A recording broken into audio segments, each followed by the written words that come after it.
আচ্ছা, ধরেন এমন একজন মানুষ যার কথা শুনলে বড় বড় রাজা বাদশারাও ভয়ে কাঁপত, যার নাম শুনলে মনে হতো যুদ্ধ আগেই অর্ধেক জেতা হয়ে গেছে। পৃথিবীর ইতিহাসে নেপোলিয়ন বা আলেকজান্ডারের মতো অনেক বড় বড় সেনাপতি এসেছেন, কিন্তু তাদের সবারই কোথাও না কোথাও একটা পরাজয় ছিল।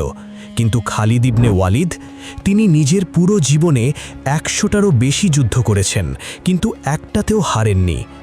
আজ আমরা খুব সহজভাবে জানব কী ছিল সেই মানুষটার জাদুর মতো রণকৌশল, যার কারণে তিনি আজও ইতিহাসের সেরা সেনাপতি। খালিদ ইবনে ওয়ালিদ রায়ের গল্পটা কিন্তু খুব ইন্টারেস্টিং। শুরুতে তিনি ইসলামের পক্ষে ছিলেন না। উহুদের যুদ্ধে মুসলিম বাহিনীর যে বড় ক্ষতি হয়েছিল, সেটার পেছনে কিন্তু খালিদের দারুণ একটা প্ল্যান ছিল। কিন্তু পরে যখন তিনি ইসলাম গ্রহণ করলেন, তার এই বুদ্ধিটাই মুসলমানদের হাতে আসলো। তিনি বুঝতেন মরুভূমিতে যুদ্ধ কেমন হওয়া উচিত আর শহরের ভেতরে যুদ্ধ কেমন হওয়া উচিত। তিনি সব পরিস্থিতি নিজেকে মানিয়ে নিতেন। এটাই ছিল তার প্রথম বড় গুণ। আপনারা মুতাহ যুদ্ধের কথা শুনেছেন? মাত্র ৩,০০০ মুসলিম সৈন্যের বিরুদ্ধে ১,০০,০০০ রোমান সৈন্য। সাধারণ সেনাপতি হলে হয়তো হাত তুলে দিতেন, কিন্তু খালিদ কি করলেন? তিনি বুঝলেন এভাবে যুদ্ধ করলে জেতা সম্ভব না। তিনি সারা রাত ধরে নিজের সৈন্যদের জায়গা বদলালেন, যাতে রোমানরা ভাবে নতুন নতুন সৈন্য আসছে। তার এই অদ্ভুত বুদ্ধির কারণে শত্রুরা ভয়ে কনফিউজড হয়ে গিয়েছিল। এই যে পরিস্থিতির সাথে নিজেকে বদলে ফেলা, এটাই তাকে অন্যদের চেয়ে আলাদা করেছে। ইয়ারমুকের যুদ্ধের কথা না বললে খালিদের গল্প শেষ হবে না। বাইজেন্টাইন সাম্রাজ্যের ২৫০,০০০ সৈন্যের বিরুদ্ধে ৪০,০০০ সৈন্য নিয়ে তিনি লড়েছিলেন। কি দারুণ ব্যাপার না?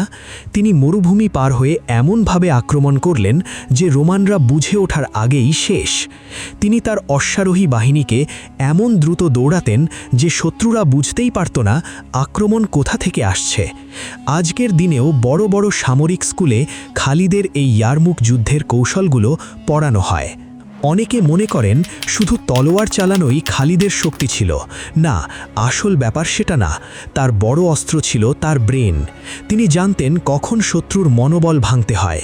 ধূলিঝড় হলে তিনি সেটাকে কাজে লাগাতেন। তিনি তার সৈন্যদের সাথে নিজের পরিবারের মতো থাকতেন। একই খাবার খেতেন, একই মাটিতে ঘুমাতেন। সৈন্যরাও জানত তাদের নেতা যখন নিজে সামনে থেকে লড়ছে, তখন পিছিয়ে আসার প্রশ্নই ওঠে না। এই যে ভালোবাসা আর বিশ্বাস, এটাই ছিল তার অজেয় হওয়ার পেছনের আসল কারণ। সবচেয়ে অবাক করার মতো বিষয় কি জানেন?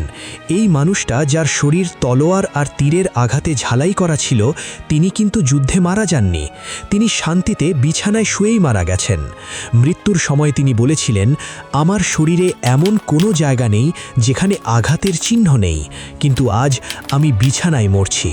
এটা শুনলে এখনও গায়ে কাঁটা দেয়।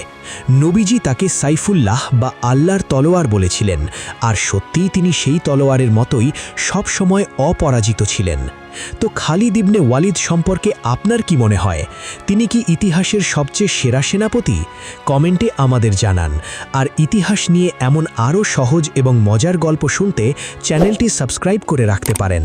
দেখা হবে পরের ভিডিওতে।